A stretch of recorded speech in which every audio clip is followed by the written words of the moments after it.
just how improved will the New York Giants offensive line be in 2024? The Giants had, I don't even think arguably, the worst offensive line in the NFL in 2023, with the third worst pass blocking grade in the NFL, the worst run blocking grade in the NFL, the third most pressures allowed in the entire NFL, allowing 178 pressures on the year.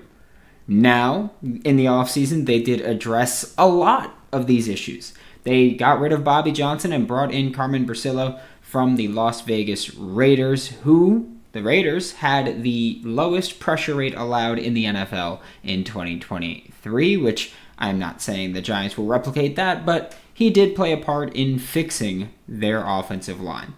The Raiders also had a guy by the name of Jermaine Illuminor, who the New York Giants signed this offseason in free agency. They also signed John Runyon Jr. Both are expected to start at guard and were paid a combined $44 million in terms of their contract value this year.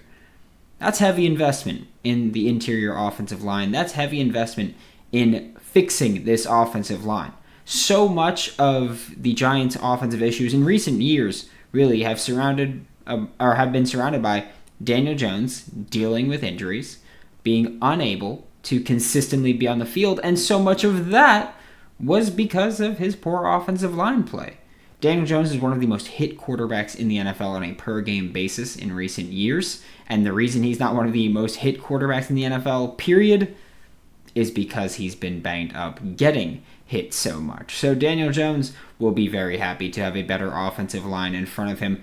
You've got 3 returning starters on the offensive line, and your 2 free agent signings that were relatively big name at the position are both coming in. The investment is there in the offensive line. The coaching is different than it was last year. Now it's about, will they be able to put it together? Who will start? Who will be a backup at center, left tackle, left guard? There's a lot of positional versatility as far as depth goes on this roster, and it's just a matter of figuring out who fits where on a consistent basis for the New York Giants in 2024.